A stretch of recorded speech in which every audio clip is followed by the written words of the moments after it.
Hello chers élèves, alors voyons ensemble comment compléter un tableau de proportionnalité en utilisant le passage à l'unité. Alors vous voyez là ici, j'ai fait un premier tableau où j'ai dans la première ligne une masse en grammes, alors j'ai pas marqué le mot masse mais vous comprenez que c'est masse, G c'est les grammes, et puis là un prix en euros. Donc à une masse en grammes correspond un prix en euros. Ici par exemple ça veut dire que 5,2 grammes va correspondre à 36,4 euros. Alors comment trouver le nombre qui est ici?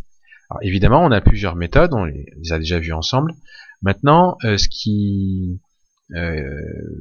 qu'on va essayer de voir, c'est comment utiliser donc le passage à l'unité pour connaître la réponse. En fait l'idée c'est, comme le nom l'indique, passage à l'unité, c'est trouver un gramme, à quoi ça correspond en euros. Vous voyez, 1 gramme, ça va correspondre à quoi en euros? On sait que 5,2 grammes, ça correspond à 36,4 euros. Comment je vais pouvoir trouver la valeur d'un gramme?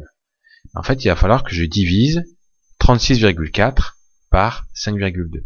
Donc si je fais ce calcul-là, 36,4 divisé par 5,2, j'obtiens 7.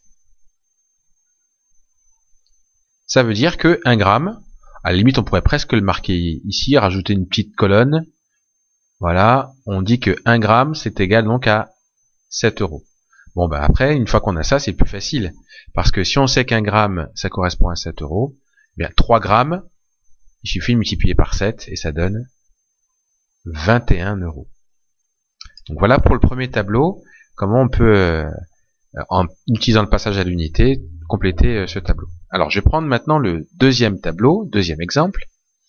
Là aussi c'est pareil, on sait que 15 grammes ça correspond à 75 euros. Là c'est le signe euro.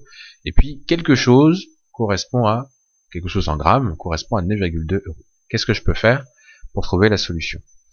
Bien, là pareil, je me pose la question, 1 gramme, ça va correspondre à combien en euros? Alors je rajoute ma petite colonne. Donc si je sais que 15 grammes ça fait 75 euros, ben, pour trouver 1 gramme, qu'est-ce qu'il faut que je fasse? Ben, je vais diviser mes 75 euros en 15 parties, en 15. Donc 75 divisé par 15, c'est égal à combien? 75 divisé par 15, ça fait 5. Ça veut dire donc que 1 gramme, ça va correspondre à 5 euros. Bon, bah maintenant que je sais que 1 gramme, ça correspond à 5 euros, bah, si j'ai 9,2 euros, si vous voulez, en quelque sorte, pour passer de là à là, il faut multiplier par 5. Donc pour faire l'inverse, pour passer du bas vers le haut, eh ben, c'est comme si je divisais, alors vous allez peut-être pas bien le voir, mais c'est comme si je divisais par 5.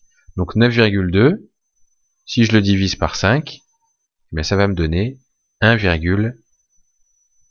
Donc vous voyez que c'est, en fait, je complète un tableau mais en 2 temps.